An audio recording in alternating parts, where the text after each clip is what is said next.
Okay, we would like to ask everyone to please take your seats for the second time.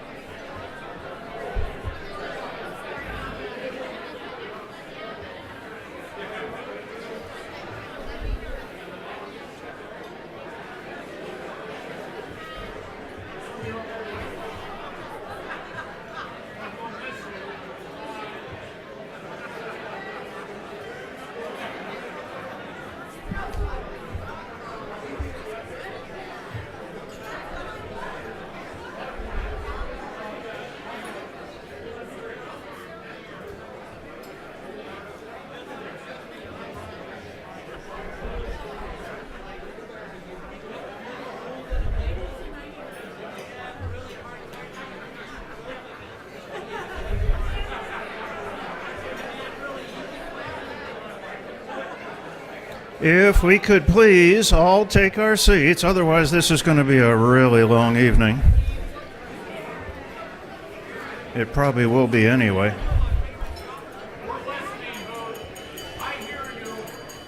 Ever heard the expression herding cats before? Well, good evening, everyone. Against their better judgment, I'm your host for the evening, Hoot Gibson. As I say, against their better judgment, welcome to Space Rendezvous 2017, presented by the Astronaut Scholarship Foundation.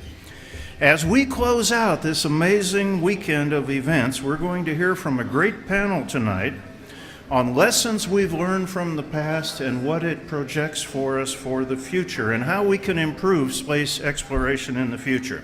And in the back of the room, you can still purchase raffle tickets for a chance to win the canvas print signed by many of the astronauts who were in attendance at Space Rendezvous this week. And it's a gorgeous picture of the Space Shuttle Atlantis.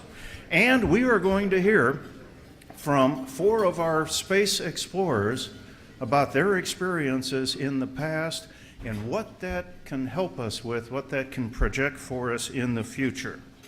At this time, I would like to invite to come to the stage our chairman of the board for ASF, Kurt Brown, and ASF's president and CEO, Tammy Sudler, call sign Suds.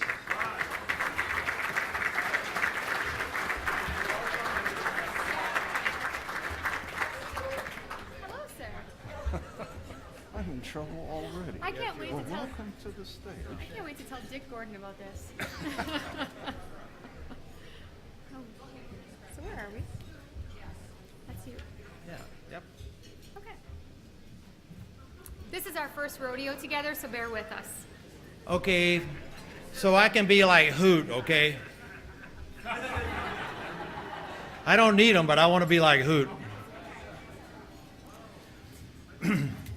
Seriously,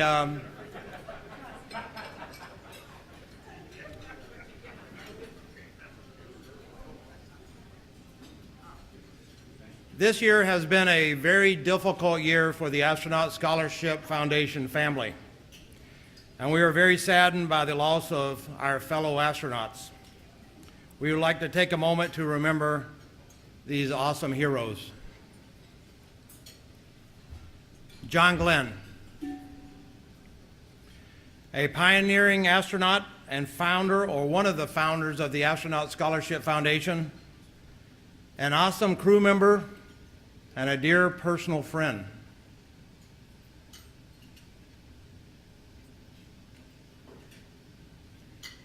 Gene Cernan, the last Apollo astronaut to walk on the lunar surface.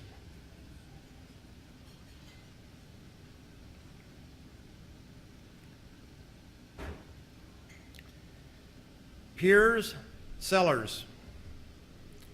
He helped build the International Space Station, led hundreds of scientists, and was an inspiration to many for his optimistic take on humanity's ability to confront Earth's changing climate.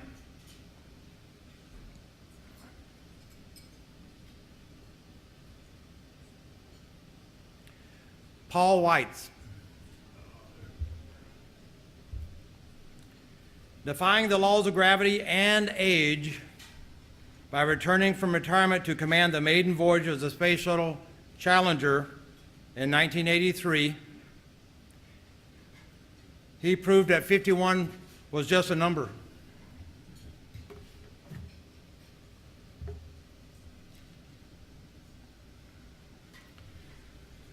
These gentlemen were passionate about the Astronaut Scholarship Foundation and the continuing mission to help the United States retain its position of leadership and innovation by encouraging students to pursue advanced education and careers in science, technology, engineering, and mathematics, STEM.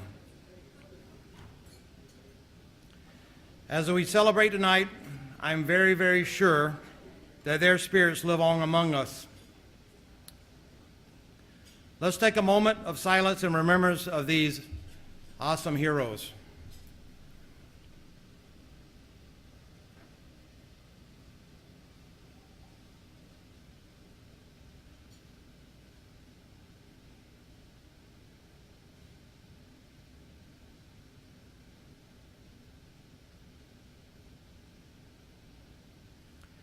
Thank you.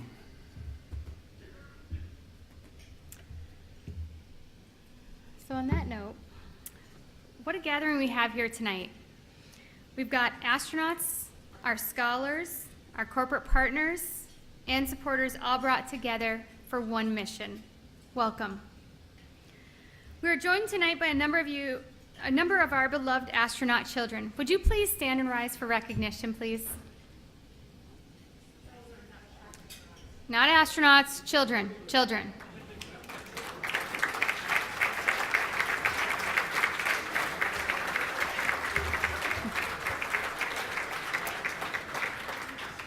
And we're also proud to have our astronaut scholars in attendance tonight. Please stand and be recognized, alumni included, please.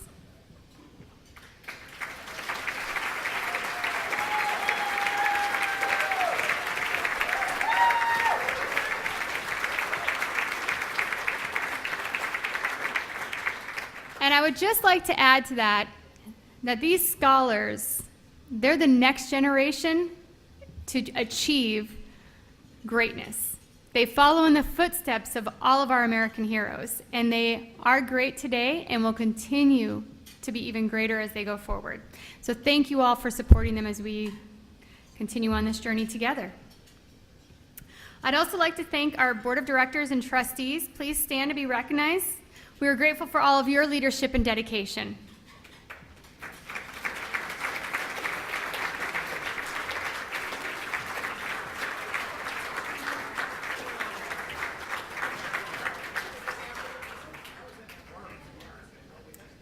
So I'd like to take a moment to recognize those who've helped make this evening possible.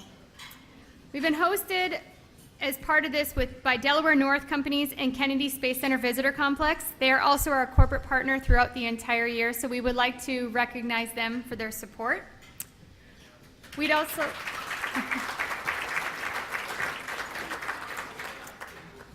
like to recognize Space Coast Florida, who is our Mercury sponsor this evening.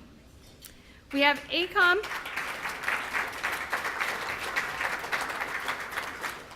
We have ACOM as our Gemini sponsor.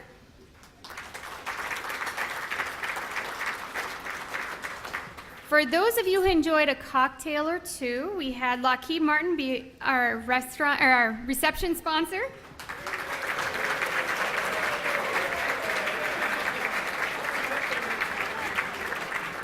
Joe, personally, thank you for that. So we'd also like to thank R&R Auction as our autograph sponsor.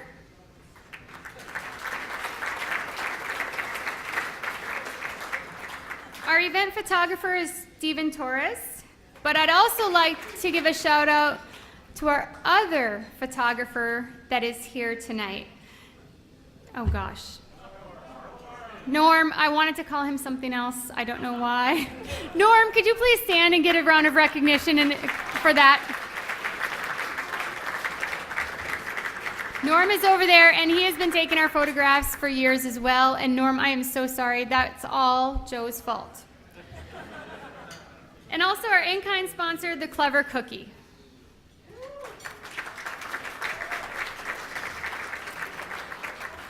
So I've heard some feedback from you guys, and you said that this has been a great event, pretty smooth, you've enjoyed it, you've enjoyed every part of it.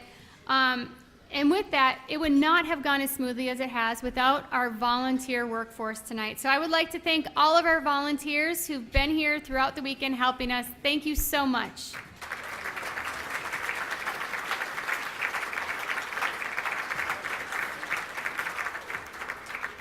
And I'd also like to thank my team. This has been the first event that I knew pretty much nothing that was going on this evening. They have done such an amazing job. They've been led by Danielle, who some of the astronauts know as Coach because she's a little one that has a great, big, powerful voice. And she has been leading Justine and Sabrina, and I would just like to tell them what an amazing job you guys have done. Thank you so much.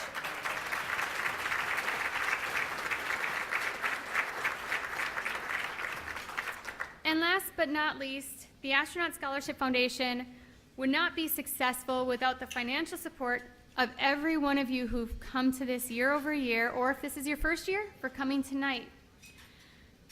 Without you, we wouldn't be able to do this. You've helped to embrace not only the astronauts, but the mission and the heart and soul of this organization. And I truly want to thank you, and we look forward to continuing this relationship as we go forward.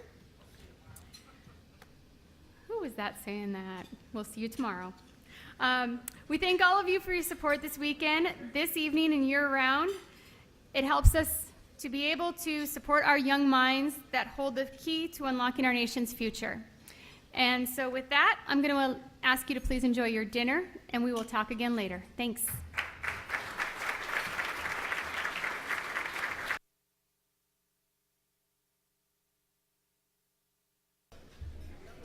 While everyone's enjoying their dinner, I have one addition, okay? We're all family here at the Astronaut Scholarship Foundation, so we have a family member tonight that has a birthday today. And I won't make us sing happy birthday, but Sabrina, please wave. Everybody look back there. Sabrina's birthday. And she's been working all day to make this event very successful. Thank you, Sabrina. Happy birthday.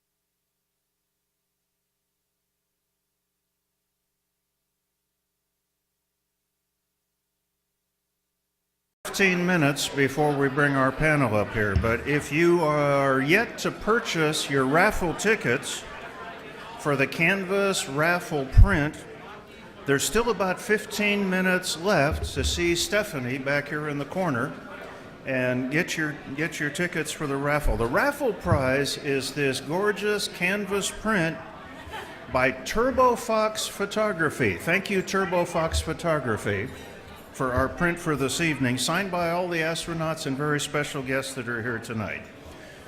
And with that, Tammy has another brief announcement for us, and then in about 15 minutes, we'll be calling our panel up to the stage. Tammy? So I've had a few folks ask me throughout the weekend and again tonight, what's going to happen with our events and things like that as we look out. And we are in the process of planning where 2018 will be, but we promise to keep you posted on that. With that said, though, I would like to share some news. I just spoke with our sponsor, Space Coast Office of Tourism, Miss Bonnie, who's over in the white and gorgeous. She just shared with me, I had pitched a concept, and we've been working through that. And some of you in the room might know that 2019 is kind of a special year for ASF. As well as I think the country. Can anybody here tell me what that might be, 2019? 50th anniversary of Apollo, maybe? Maybe. And there was also something about a commemorative coin that the Mint might do for celebrating Mercury, Gemini, Apollo 11 landing. And so we've been down here at KSC figuring out what we're going to do. And so Miss Bonnie with the Space Coast Office of Tourism just shared with me that the idea I pitched to them about working on something special for the celebration is going to happen. And so you will be hearing from us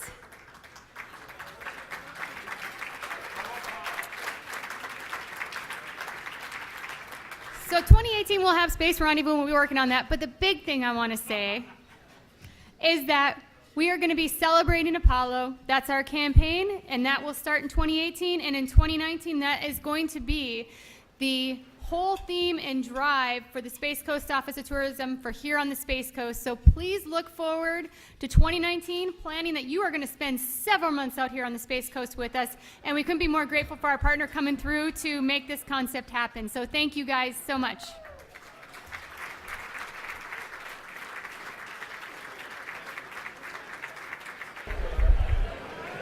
And regardless of whether you are all ready, we're going to go ahead and move ahead with our program.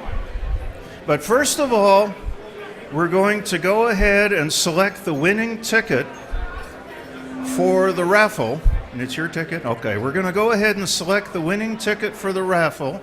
Stephanie has all of the tickets in this thing, and I guess I have to draw these. Yep, you're the good guy. Okay, Bad guy. everybody ready? Do you have your raffle tickets? Ready to listen to the winning number?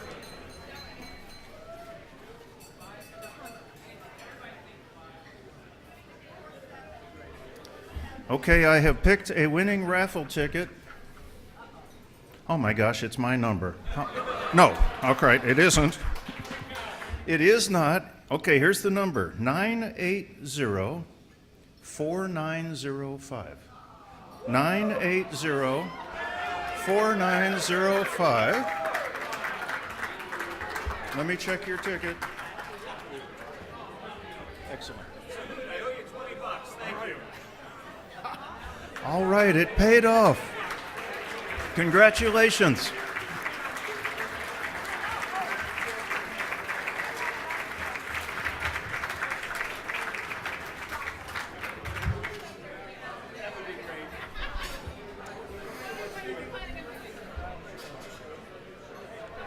All right, in just a few moments, yes, let me come down there. In just a few moments, we're going to be calling our panelists up to the stage.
Well, I hope you have all enjoyed your dinner, and it's time for us to go ahead with our program titled Exploring Space, Sharing the Past to Improve the Future. And we have a very exciting panel tonight to introduce to you to present our program.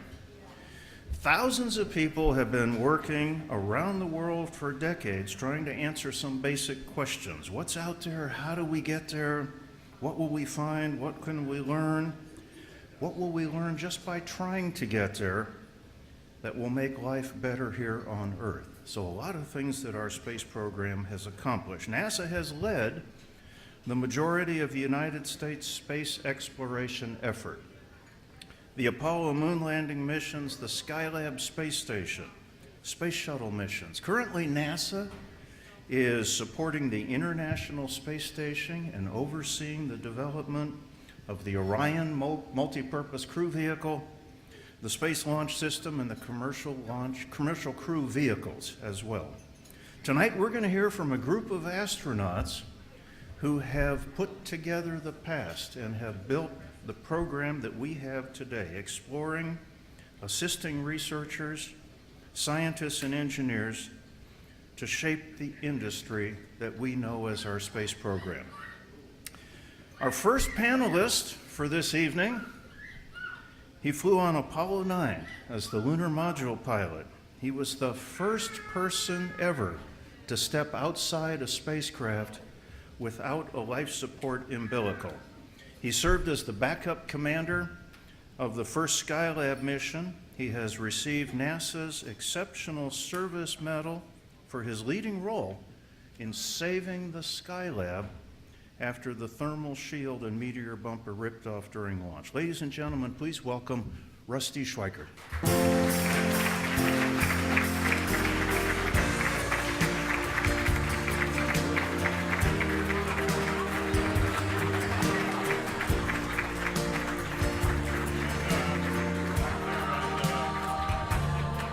And Table 10 wanted me to bring this for Hoot. Thank you, Hoot. He asked me if he could bring this, and I figured it was for him, but it's good to have it up here, but I don't have a glass. Ray, when you come up, bring my glass, okay?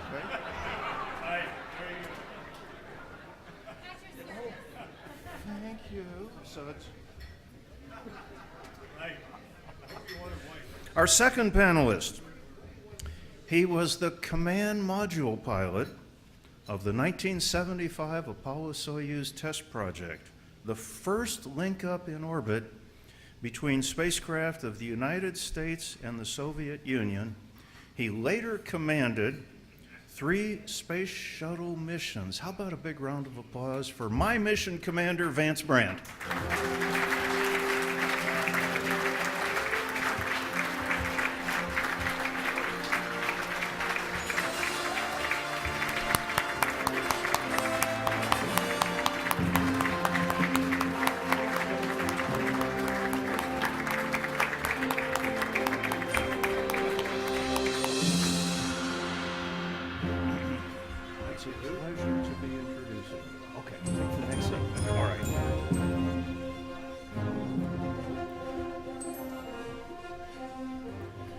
Our next panelist, she was selected by NASA in 1978, and she is one of our first 6 American women astronauts.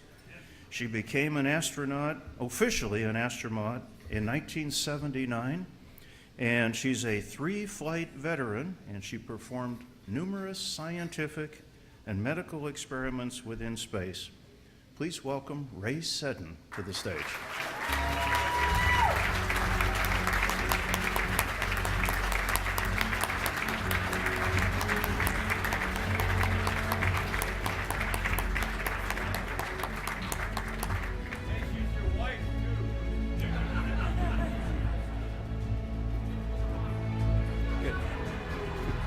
Yes, and Rusty wanted me to mention that, as we all know, Ray is my wife.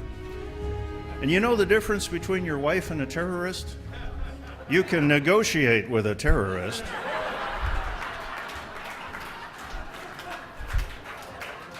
How am I doing so far, Ray? Okay, our fourth panelist, he's a retired Navy captain. He flew in space 4 times. He's an F-14 Tomcat pilot.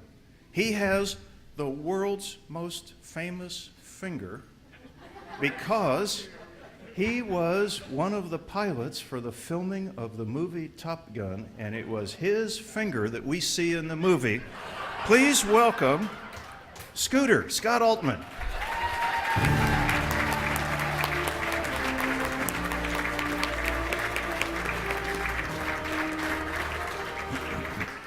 Thank you all panelists for joining us tonight. And let me ask a question. I know many of us probably over the years have heard of a pet rock, and maybe some of us have even had a pet rock. Who in this audience has the world's biggest pet rock among everybody that's here? Rusty, hold your hand up. Rusty is the owner of his own asteroid. Main Belt asteroid 17,033 is named Rusty.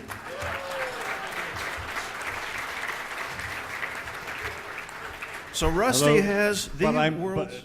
I'm in the main belt and I'm not dangerous. That's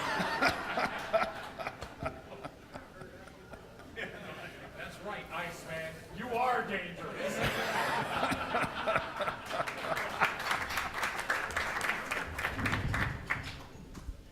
Well, thank you all for joining us tonight. Now, Kurt made fun of me a little while ago because I was putting my glasses on.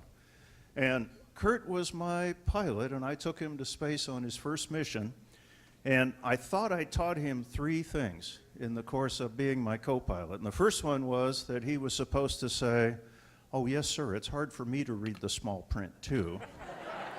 The second one was when I'd land the space shuttle, and it was my usual terrible landing, and he'd say, "Oh, yes, sir, it's really gusty today, isn't it?" And the third one was in a bar, he was supposed to say, "That's okay, Captain, I'll take the ugly one." He would never do the third one, of course. Well, anyway, let's get on with our panel. Rusty, you and Jim McDivitt flew the first test flight of the lunar module. So from this experience, preparing a brand new vehicle, taking it to space for the very first time, what are some of the lessons that you learned that we can keep in mind for the future?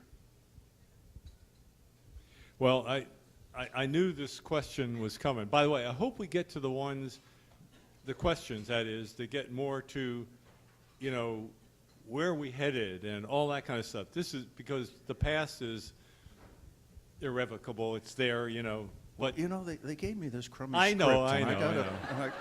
But you should never accept. I got to stick you to should this never accept script. No, it's a great script, Danielle. Yeah. Thank you. It's a Thank great you, script. Danielle. Right.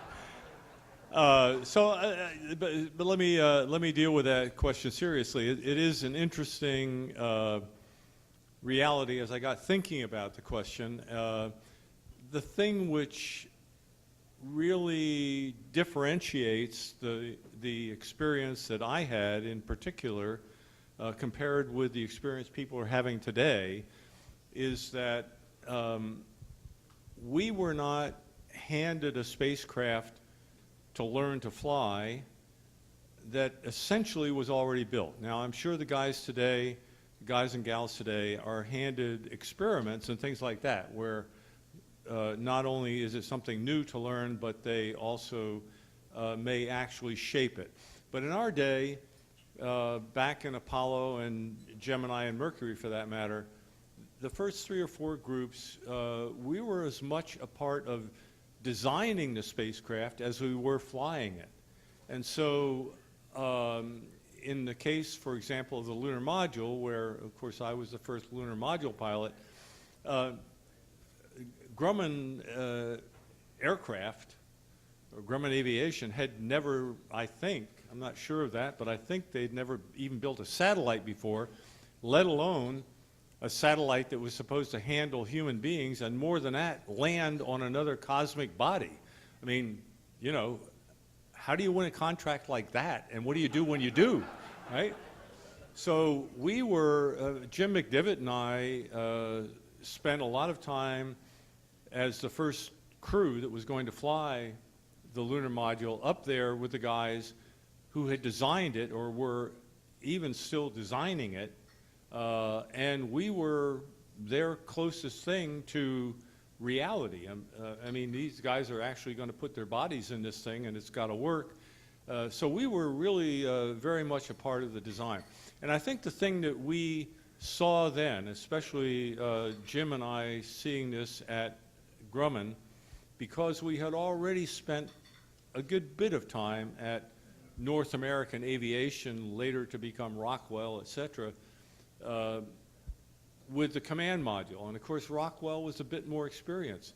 But here was Grumman, and when we got there, the lunar module, the first potential, and at that time planned, lunar module to be actually fly in space with humans in it, namely us, was Lunar Module 2. And it was coming down the line, assembly and testing, and we're there, 24 hours a day, involved in all of the sub-component tests and the component tests and et cetera, integrated tests, et cetera. And what we saw was something which we didn't like. We basically kept our mouths shut for a while, but that was that the design team were actually the same people who were testing it. And the idea was that these people knew more about the design than anybody else, and so they ought to be the ones who are actually testing it and checking it out.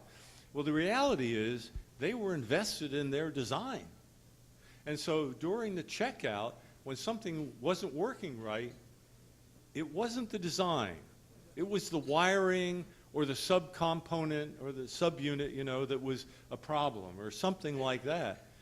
And we spent ridiculous amounts of time troubleshooting things that would go wrong in testing without design ever being one of the options that was wrong. It was something else. And finally, Jim and I said, this is just not the way you do this. And of course, that was a real disappointment for Grumman to hear that. And they had to restructure their whole set of teams so the design people were separate from the people who were testing and checking it out and verifying it. And so that was a lesson that everybody knew, even at that time, even with aircraft. You know that. You don't have the designers doing the okaying of it. But this was the first time anybody had built anything like this, so it was they were doing that, and that we turned that around. But it's amazing the things. I'll mention one more thing, and this will mean a fair amount to those of you who are pilots. We had done a number of simulations in the lunar module of landing, and they had gone on for years ahead of the time when Grumman was actually building this thing and putting it together. And the good old 8-ball, is your real reference in terms of flying anything. It's not just right? An 8-ball that pitches in 2 dimensions, but it also goes in the 3rd dimension, and not only pitch and roll, but also yaw. And so we have a traditional looking 8-ball there that happens to move in all 3 dimensions, and we're doing all these landing simulations, and it's all fine and dandy. And so Grumman picks up on all those simulations down at NASA and other places, and they build a thing, and we're partway through the testing before we do the first mission simulations where we're really not just simulating the landing, but getting back up to rendezvous. And so for the first time, here we go, we're lifting off, and we pitch over, and we're into the plane of the command module, and we're pitching over. And just as we enter orbit, about 90 degrees, we're getting 90 degrees of pitch. And here we are at the singularity on the 8-ball. It's the pole. And all of a sudden, just as we're entering orbit, the ball goes wing, wing, wing, wing, like this, And it was like, oh, my God, Hadn't anybody thought of this before, right? And McDivitt and I fought that for a long time, and after a couple of weeks of trying to figure out some way to live with it, we went to the program manager of Apollo, Joe Shea, and said, Joe, we hate to tell you, but we can't live with this piece of hardware which is central to the whole control and display system in the lunar module. And, to a program manager, a week slip in the schedule is like a total disaster. And this was going to be like a month or more, a couple of months, to redo the whole 8-ball so that, in fact, we could go into orbit without the thing going crazy. But that kind of thing is what you learn by doing really good simulations, and all I can say to new activities is simulate the entire thing, even if it's low fidelity, simulate the whole thing as early as you possibly can, because it's amazing what you learn. Excellent, excellent, Rusty. Thank you. And also get the crew involved in it early. Yeah. Crew To has to be involved. To run through it. Yeah, very good, very good. Vance. Until it's all automated. I don't know who's involved in. Oh, yeah. Hey, we'd all love to fly on automated airliners, wouldn't we, with no pilots? No, I don't think so. We'll be doing that, man. I'm getting a Model 3 Tesla. It's going to be automatic. There's noise that says we're heading that way. Okay, Vance, you and General Stafford, who's here tonight, table 13, General Stafford. What an impressive astronaut. General Stafford was a real leader, a real revolutionary brand new astronaut, and really took us to some really great things. The first international rendezvous and docking mission, the Apollo-Soyuz test project. And then 20 years later, almost to the day, I got to do the second international docking between an American spacecraft and a Russian spacecraft. But Vance, based on your experiences with Apollo-Soyuz, do you see a future for international cooperation, international exploration of space? And are there any particular lessons that we learned or should have learned from Apollo-Soyuz? Well, yeah, I think in the future, going to places like Mars will be an international sort of thing. Takes a lot of money and takes a lot of brains from around the world all working together to do that. So I think the answer there is yes. The going to the moon, it requires international coordination less, but I think there's still a good chance that there'll be a lot of international cooperation on that. As far as lessons learned, I think we had a heck of a lot of lessons learned. We learned, for example, that although we're all human beings, the Russians, the Americans, and we have a lot of similarities, that we have different histories. And Russia, for example, has had invasions for the last more than 1,000 years. And, well, I think it's somewhere deep in the Russian psyche that they have to be very careful. Yeah. And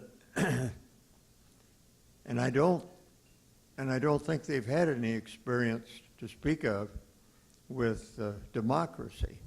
Now, there was a short period under Yeltsin where they had sort of a democracy, but I think a lot of Russian people consider that to have been a failed experiment.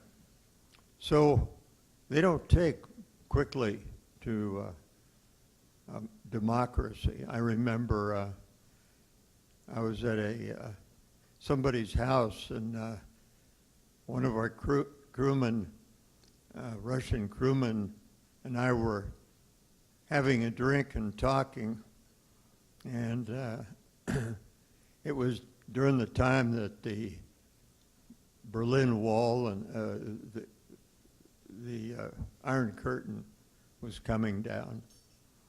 And he was very disturbed. He said, "We need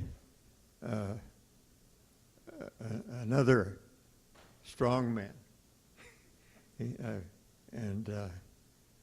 He named a couple they'd had in the past that he thought they needed. So it's something that doesn't wash out very quickly out of their psyche, I don't think. And I think as Americans, we have a lot of experience with democracy, but I don't think we can ever take it for granted either, because human beings tend to be, well, they can be pretty aggressive and tough on each other. But anyway, when we first landed at Moscow during the mission, the very start of the mission, we were circling Sheremetyevo Airport and getting ready to land, and I was thinking to myself, well, I wonder what this is going to be like. Because it was in the middle of the Cold War, and there'd been a lot of tension for quite a few years, over 50 years at that point. Well, we landed, and the stairway went down, and we started down the stairway, and we had this rush of little children coming up with flowers, and so that set everything off to in a good way. And I think we did accomplish a lot of cooperation with the Russians, but one of the things we had to keep in mind was that we couldn't talk religion or politics with them, because they had a atheistic sort of, although the church had been very strong there through the centuries by the Stalinist regime, suppressed the church a good bit. And so it just didn't pay to get started talking on religion or politics.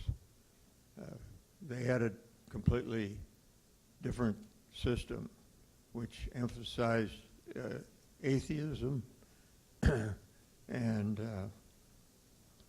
communism. But we relied a lot on humor. Funny things would happen when we were training together that would make things go easier. For example, we were both trying to learn each other's language, or at least enough to get through the mission. And if you've ever had a little child 2 or 3 years old and they're starting to learn to talk, you know, they say real funny things. You get, I always wish that I'd written down some of those things. Well, we were the same way, talking in the other guy's language, and so we got a lot of laughs from that. And if anybody was in a bad mood, why, generally they didn't try to show it too much. And anyway, it all worked, and I think they learned a lot about our training, and we learned a lot about how their system works. So I guess those are some of the lessons. Humor is important, and trying to understand the other guy's culture is important, because then you kind of know what makes them tick. And we did a lot of work trying to learn each other's languages and practiced spacecraft procedures in the other guy's language and practiced coordination before we ever got into space. We went to have meals with the cosmonauts' families, and they did the same thing over here. So it's important to try hard to get along with the people, and it's also very important to have concurrence from the top of the political system all the way down that this is going to work, and that everybody will try to make it work. I think the heads of government back then were trying to make it work, just as we were. And fortunately, it all worked out pretty good. Yes, and Apollo-Soyuz gave us a brief thaw in the Cold War, really set us on a good direction. And as Vance mentioned, the attention to the culture is extremely important in the international cooperation. Yeah. Well, our next, Rusty, were you going to add something? No, you're Well, I was just sharing going to the say, mic. hey, if you're human beings, it all works out. I flew Apollo 9, and I couldn't talk religion or politics with my friends either. So. Very good. Well, you know, when I went to go do the mirror docking, we had to attempt, underline the word attempt, to learn to speak Russian because I are an engineer. Engineers ain't speak good in English, let alone in Russian. So here's what I know best in Russian. Я говорю по-русски очень плохо и понимаю ничего. I speak Russian very badly and understand nothing. So anytime I'm going to speak to somebody in Russian, I start off with that. All right. Our next panelist, Dr. Ray Seddon, one of America's first 6 women astronauts, a medical doctor. Hear, hear. Many of us dig life sciences. Ray, as a medical doctor, had that as her goal when she first came into the space program, and she got to achieve what it was she wanted to do, flying 2 dedicated life sciences space lab missions, SLS-1, Space and Life Sciences 1, and then as payload commander for SLS-2. Ray, what sort of things were important? Since we hadn't really done a lot of life sciences other than Skylab, what sort of things were important and what did you learn in the course of doing this?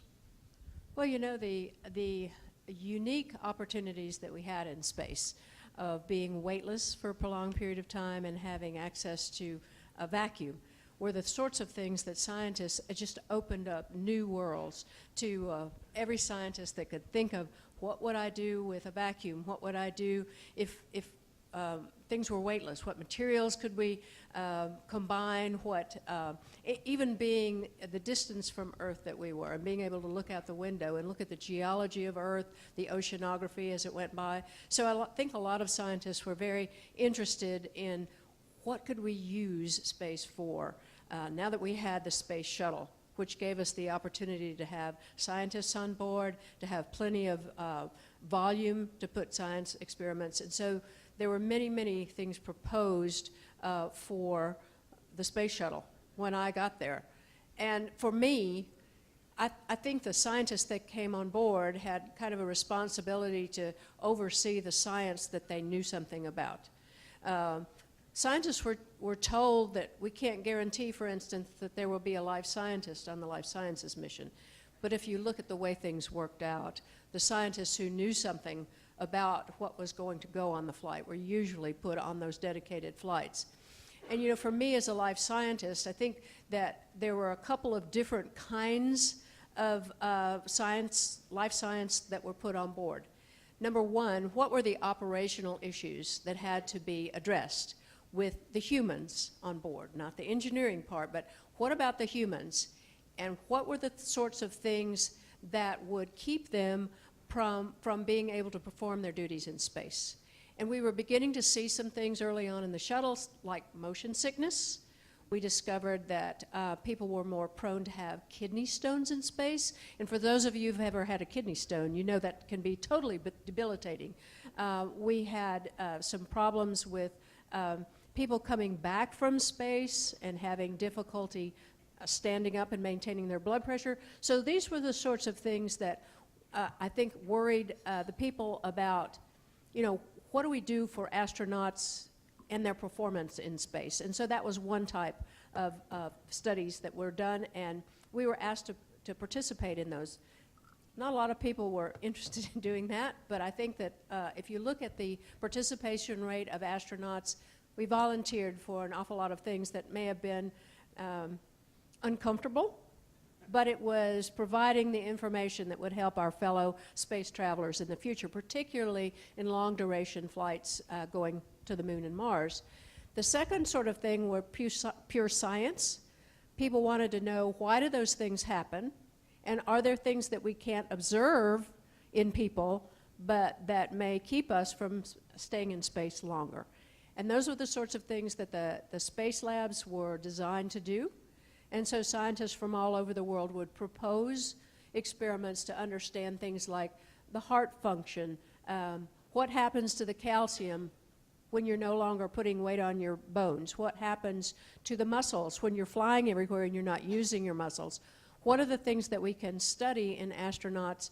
And so those were the sorts of things that we studied on some of the dedicated missions, but also on smaller experiments that could be flown on the middeck in the shuttle. So we proceeded in trying to understand what was going on with the humans that were, of course, part of this great adventure that we were going. We were not sending robots, we were sending people, and there was great variability in people that we needed to understand. So I was pleased to be able to make 2 life sciences missions. I think one of the things that you may not have noticed about those 2 missions, we had 4 subjects on each of those missions, 8 altogether, half men, half women.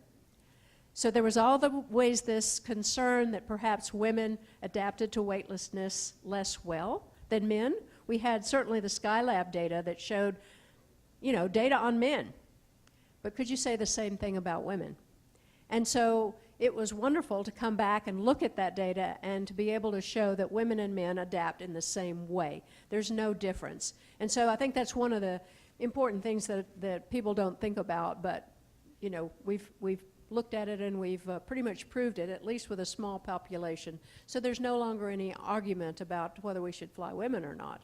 So I think another one of the interesting things that happened to me in going through, and it was really an on-the-ground experiment, but it sort of leads me into another train of thought, is what happens when astronauts get pregnant?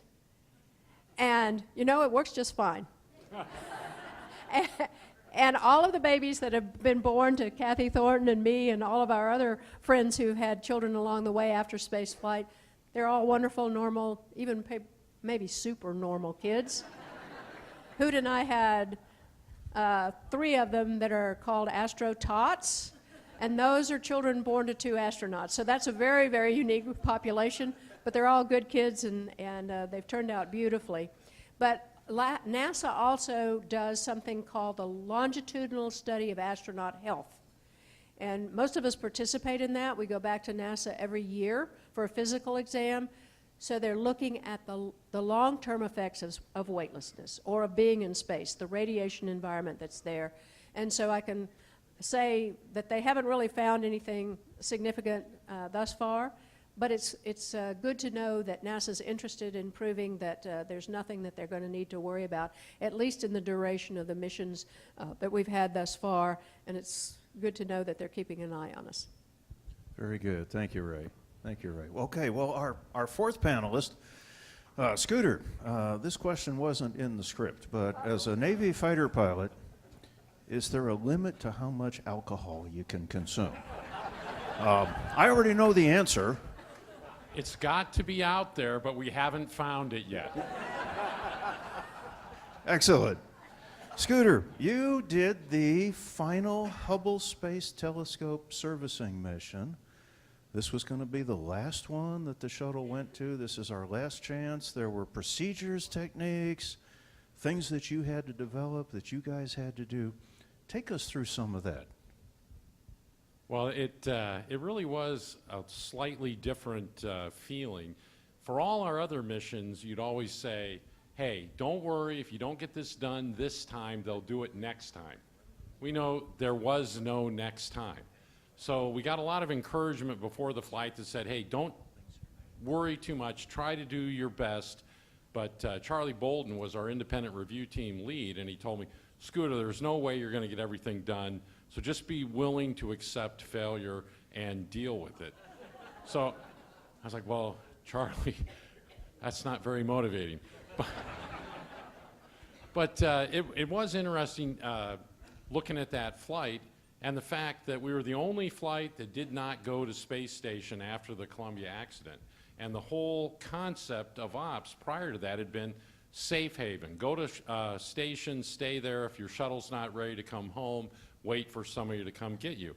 Well, we didn't have space haven because I don't know how many people saw the movie Gravity, but I have to tell you, there's a slight physics flaw in that movie. You can't fly in an MMU from Hubble to station. You can't fly in a space shuttle from Hubble to station. You know, we can't fly in any vehicle we've even ever imagined. So it's not like there's a giant picnic ground up there and we all go see people on Sunday. Let's go over to the Russian station and party this weekend. So we had to have a vehicle on the pad ready to go as a rescue shuttle to come up to us and rescue us if we had a problem. We would power down and try and extend long enough for that to get up there. So it was a whole different cycle of operations that was required for that. And then just knowing, you know, we try not to put pressure on each other, and I tried to make the crew feel good about what we were doing, but there was in the back of everybody's mind the knowledge that this is the last time we're going to Hubble, and this is our last chance to get it right. So when we deployed Hubble after 5 straight spacewalks and we had gotten every single task accomplished, even though almost every day when the crew were out there doing the spacewalks, I thought, I'm going to be remembered as the commander of the crew that killed the Hubble Space Telescope. I probably wouldn't be on the panel tonight if I was. But to come through and with the ground team and the folks on board get past all those challenges and be able to deploy Hubble at the peak of its capability was a very proud moment for me, and I really enjoyed that. Congratulations. And they did it. They did it. Well, speaking of disasters, we've all had in our time with space to contend with some disasters. Vance and Rusty, you both had to contend with the Apollo 1 fire. Ray and Vance with the loss of the Challenger crew. And Scooter, you dealt with the loss of the Columbia crew. And all of you had to prepare to go to space after suffering those kind of disasters. Can you tell us briefly some of the things, some of the lessons from these tragedies that we should apply to spaceflight, and why can't it be free of risk? Why can't it be totally undangerous? Anything that you can tell us about all of that? Maybe the recovery from the Apollo 1 fire, Rusty. No. Okay, there you go. All right, well, thanks very much. No, I mean, you know, disasters are part of life, and whether they're individual or personal or collective, I mean, they happen. You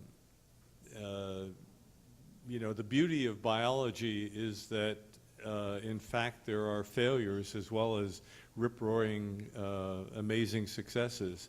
In fact, I'm not sure that there's a possibility of the successes without the failures.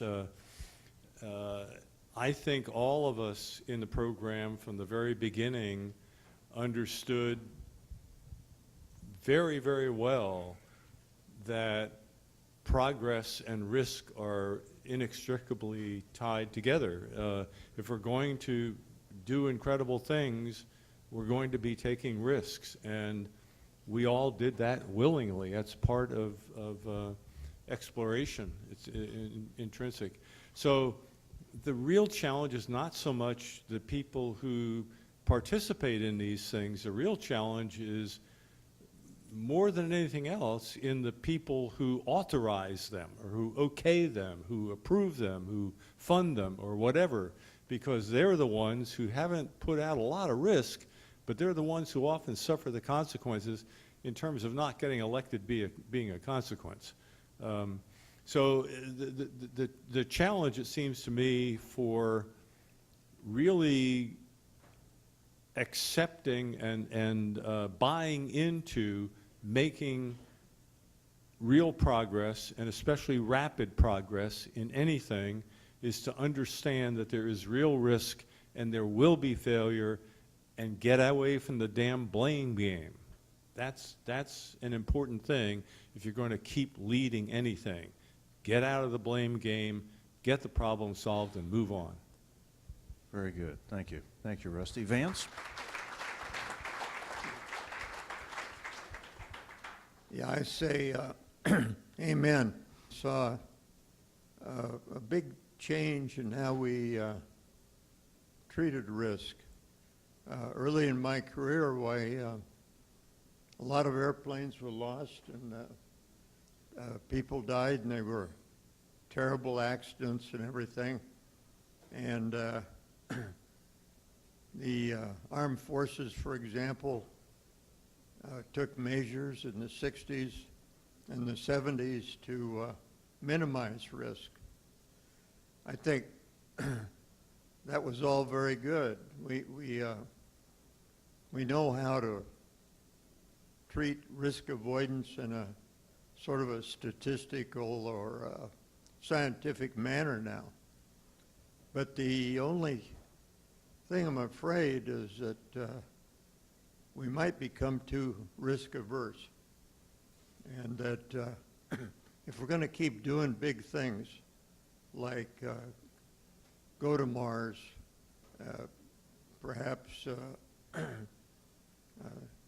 get to know a lot about the moon, have people up there, and we're going to proceed into the solar system, why we can't be risk averse. And so I guess back in Apollo, there were times when we tipped the scale one way or another to we were extremely risky or extremely risk adverse. But we have to find a balance, and if we get too worried about risk and we don't treat it sort of professionally, I think, well, we're just not going to stay ahead of other countries, and so it's a very important topic. Well said. Yes, thank you, Vance. Ray, you were there for Challenger, and I know you helped with the investigation down here at Cape Canaveral after the accident, and what are some of your thoughts about some of the things you saw and the things you learned? Well, I think, you know, in looking back on it, and of course, Hoot and I were intimately involved in the post-accident work that was done, but I could see three things in it. Number one, if you look at both Challenger and Columbia, in one way or another, it was related to human error, and that was the people on the ground making decisions. And people have asked me, you know, that was a terrible decision that they made to launch on that very cold morning, or that was a terrible decision to not get a better look at the wing on the Columbia. But if you've been at NASA, you know that there are hundreds, probably thousands of decisions that get made on every flight. And almost all of them are either correct decisions. They may be slightly bad decisions, but it doesn't make any difference. And then every once in a while, a really bad one gets made, and you look back on it, but it's just one or two decisions that get us there. But human error does factor into it. Second of all, I think before Challenger, we were in denial that anything like that could happen. We had never lost anyone in space. We'd lost people on the Apollo 1 fire, but hey, you know, shuttles were going to space, and they were coming back, and everything was great. We had no plan for what to do after an accident. And after Challenger, we put together a family support plan in the astronaut office. How to support, where are the families if something like that happens? Do we know where they are? Do we know how to get them back to a safe place if they're out, you know, watching it in in a visitor's area, who do the families need to come to them? Just an incredible support plan that was put together, that after Challenger, Hoot and I were all part of. And the next thing is, I think that if after something like that happens in your workplace, that you see friends die, maybe even in front of you like we did, you have to come to a decision about your commitment to going forward. We had astronauts that decided to leave after Challenger, either because, their spouses were afraid for them to fly again, quite frankly, or they didn't want to take the risk, or they thought it would be too long before we flew again. But Hoot and I we talked about it, and we were both very committed to staying with the program. So it's a sense of commitment, but a decision about where you want to go after an accident like that happens. And I think we weathered the storm. We realized it was not just a personal tragedy, not a local tragedy, but an international tragedy. And it was difficult to get through, and I'm sure that the Challenger was the same thing. We were gone by then, but I think it was better, at least for the families, after that. One of the observations I've made was that for the Challenger accident, we had let our guard down. And Scooter, why don't you touch on maybe that happened with the Columbia accident? As Ray said, we had left by then, but what are your observations? Well, it definitely did happen. I know I showed up almost exactly at the 10-year anniversary of the Challenger accident and flew one of the memorial flyovers in Houston at that time, and we were convinced that all the danger in the program had been eradicated after Challenger, that this was a very safe vehicle to fly. One thing I look back on a lot is 107 was supposed to fly before 109, my mission on Columbia. But because Hubble had some failures, NASA decided to flip us, and I flew first and Rick flew second on Columbia instead of the order we were supposed to go in. So it had a very deep impact on us losing that crew. Three classmates of mine, 3 classmates from the class right after. I knew them all very intimately. So flying that last flight, as I look back at it, of my 4 missions, there's no doubt in my mind that my final flight was in fact the safest of all of them, because we had some systems in place to evaluate the health of the vehicle and some repair and a strategy for what to do if it didn't work. But in some ways it felt like the riskiest. And I think the reason for that is Columbia opened our eyes a little bit to a risk that we had all sort of pretended wasn't there. And I look back at Challenger and I look at Columbia. They're both reflective, as you said, Ray, of a management error more than a technical one. Acceptance of risk, being able to turn a blind eye to data that's staring you in the face. And that's the challenge for the future that I think we have to look out for. For me, if I understand the risk and I know, okay, this and this could happen, these are the odds, I accept that risk, and to me that's a fair trade. It's the unknown risk where you think, well, that's not going to happen. That's the problem. So I think define what it is, be willing to step up, like you said, Vance, and take those risks, but understand what you're getting into when you do that and not have that blind eye that's not open. Excellent, Scooter. Thank you. Okay, a final quick question to each of our panelists. When you were growing up, who were your role models? Rusty? Yeah, I looked at that question and I thought, did I have a role model? And you know, I don't think I did. I can't identify anybody as a role model. Now, on the other hand, I kind of turned the question a little bit and I said, well, who did I really admire and want to emulate? Which is a little bit like Steve Canyon. Steve yeah, right. Canyon. Tarzan, I mean, yeah. Tarzan. No, I think thinking back on that in terms of space flight as opposed to just overall life, but just in terms of space,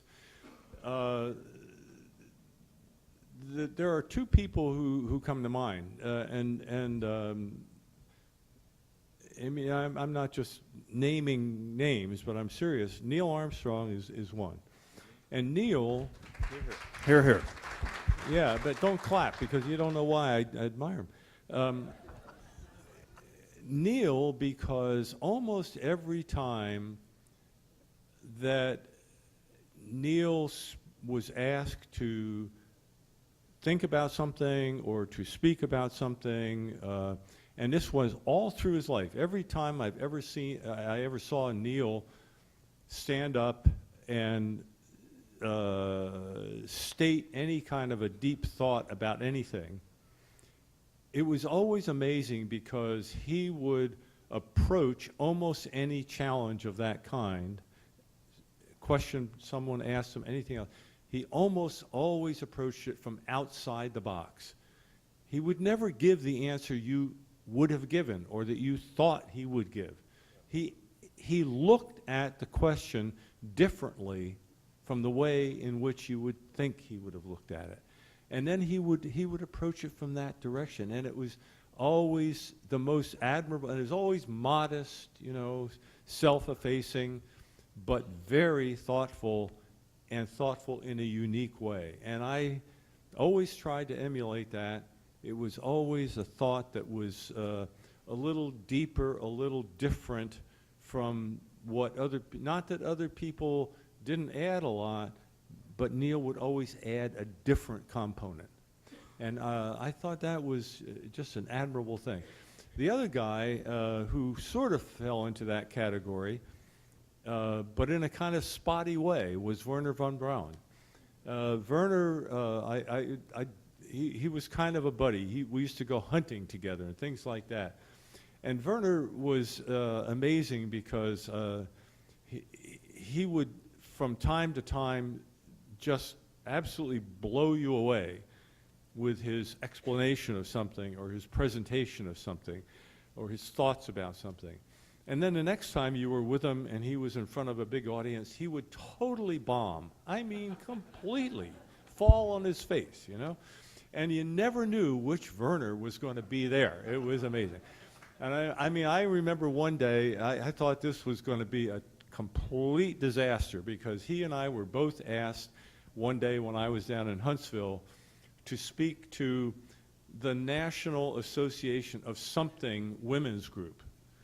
Okay, and this was before the first Apollo mission, and Werner was going to explain the whole Apollo program to this group of women who, just by the nature of the organization, had no technical background required anywhere in anything they ever did. I mean, it was just, you know, the National Association of Crocheters or something. You know, it was like, oh my God, what's going to happen? And absolutely floored me. Werner gave a 40-minute speech, and everybody not only was on the edge of their seat, excited by what he said, but they got every single thing he said. It was just amazing. And so I have always challenged myself whenever I address an audience that's not familiar with what I'm doing, whether that's asteroids or, you know, whatever it is, to be able to speak as clearly as Werner spoke that day to that incredible group of women. So, Very good. there was a role model. Very good. Vance, how about you? Well, that's a tough question in a way, because there have been a lot of people that I'm sure each of us have known and growing up and all that influenced our lives. But there were quite a few people that influenced mine. My parents, I think they were a good influence, and not all in technical areas or scientific areas, but well, an example is Miss Helen Boyce, a Latin teacher. She just seemed to know what made us kids tick. And a lot of people would go and talk with her and work out problems. There was a a speech teacher that was known nationally, and I was never big in speech, but or in plays and things like that he was into, but he was another good influence. So I don't know, as you grow up, there are certain people. When I got out of college, why people like Tony Levere, Lockheed test pilot. I had a lot of, I was highly impressed with him. Got to know him later. And but it is a tough question because in my mind there's so many people. Very good. Thank you, Vance. Yeah. Ray? Well, I would guess some of you may be about the same age as I am. Most of you are considerably younger. But it was hard to have role models because none of the people who were doing what I was doing were female. So it was hard to have men as your role model. I knew that I was never going to be a man. I knew that if I wanted to be an astronaut, I was probably never going to be a test pilot. So I sort of thought early on, in fact, when I saw Sputnik, I'm giving away my age now, that I thought someday, I'd love to be part of the space program. But, astronauts didn't look at all like me. I was obviously too small and too female. And I wasn't going to be a pilot. But I think the early astronauts showed me what the glory of space was like, and I could certainly look at the things that they were accomplishing, and certainly when we began to have scientist astronauts. Did you say you weren't going to be a pilot? Does that mean you were not a pilot? I was not going to be a test pilot. They didn't let women into test pilot school. But I did become a pilot, as you know, dear. Thank you for the cue. I did get my private pilot's license. That was sort of like, well, I'm probably never going to be an astronaut, but I'll be a rich doctor and I'll own my own airplane. So there was a double reason. And it would be a bonanza. That would be a bonanza, right. But certainly the scientist astronauts, and then as time went on, other role models in other ways for me. And I think it's one of the responsibility of women now, especially you younger women and maybe you female astronaut scholars, but that you can be role models for women now because we're proving that women can do many, many different things. And of course, Hoot certainly was a role model for me, I have to say that.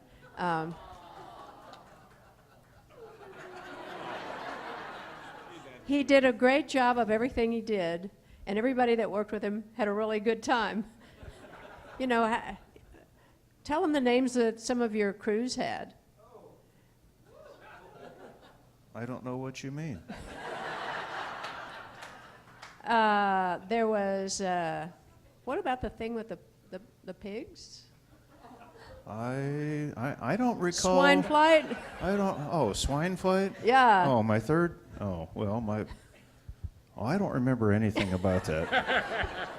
And then they were, yes, that's what he says. He's now an expert witness, and he often answers.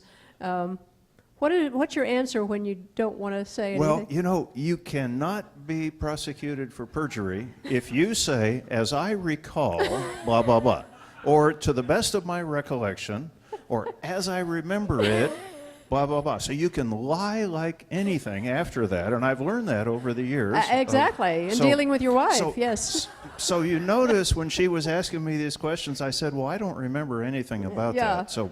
Well, and he had another crew called the Delta House, as I recall. Anybody remember Animal House? Remember the Delta House? I don't remember why you got that name. Well, I remember the movie. I don't remember anything. Anyway, the people that flew on Hoot's flights all had a terrific time, and people wanted to fly with him. So, I think that was certainly a good role model for, how can you take a crew and do really important things but still have a really good time? Thank you, dear. Very good.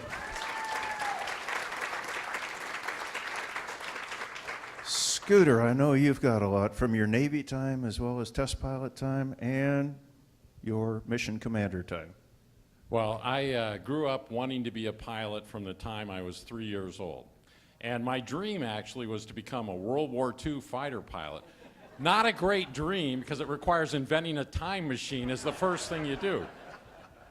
But growing up flying, I have to say, my role model is you.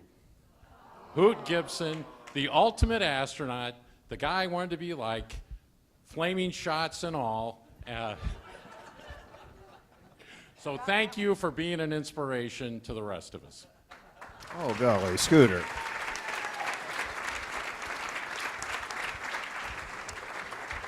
Well, ladies and gentlemen, how about this panel? Rusty, Vance, Ray, and Scooter. You have all been fantastic. What a great panel you are. It's been a pleasure to be up here on the stage with you. And thanks to all of you for being here this evening. And I am now to introduce Suds. No, I thought I was to introduce our chairman of the board, Kurt Brown. Yes, ma'am?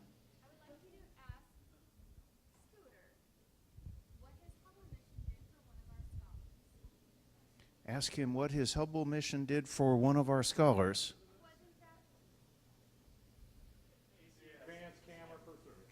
Oh, okay. So one of the things we did on my actually both my Hubble missions, the first time I went to Hubble, we installed the advanced camera for surveys, which you used, which then failed. So on my last Hubble mission, we had to go fix the damn thing.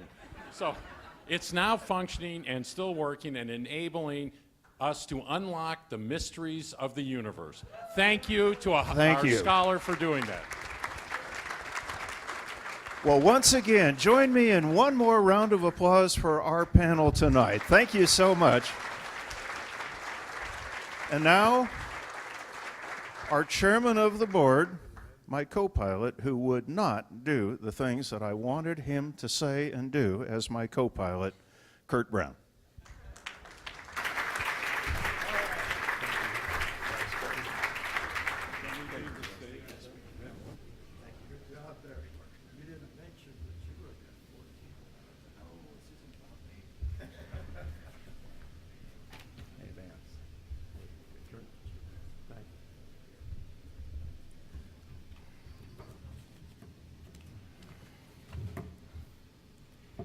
Well, to continue this Hoot Gibson love fest,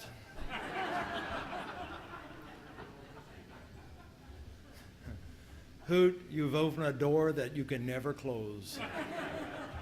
But anyway, no, actually, Hoot, thanks for sharing some of the things you taught me. Hoot was my commander on my first flight, STS-47 in 1992. And Hoot taught me everything that he knew about space flight. And then after that first week, we went on to do other things.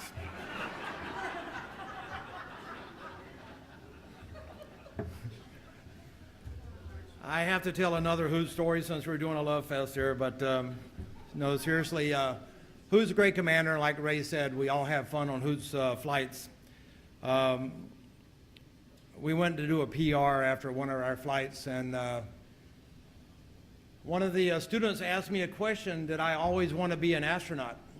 And I said, well, actually, I did not always wanted to be an astronaut, and I kind of misspoke. I said, I just wanted to fly really badly.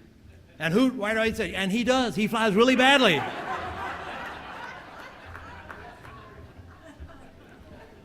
Well, I hope you all enjoyed the evening, and thank you for those who participated in the weekend's events, from our speakers on Thursday and yesterday, and to the awesome panel we had this evening. It truly has been an astounding and an amazing weekend. As the Space Rendezvous continues to evolve, the Astronaut Scholarship Foundation will be taking our event to a new location next year. So please stay tuned for that new location. I don't think it's been nailed well. It actually hasn't been nailed down firmly yet, but there will be a new location.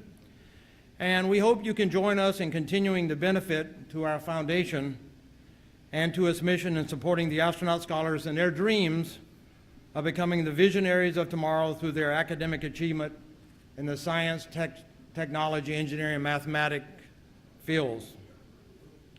Their innovation and research has touched industry from homeland security to medical research, and most notably, advancements in aerospace.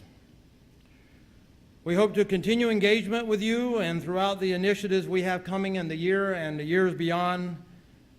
And as closing, thank you so much for being part of ASF and being part of our family. Without all of you, we could not make what we do happen. And what we do, in my opinion, is really, really awesome. We help these very awesome scholars do what they do best, and that is get things done. So thank you very much for being part of our weekend, and have a great evening. Thank you.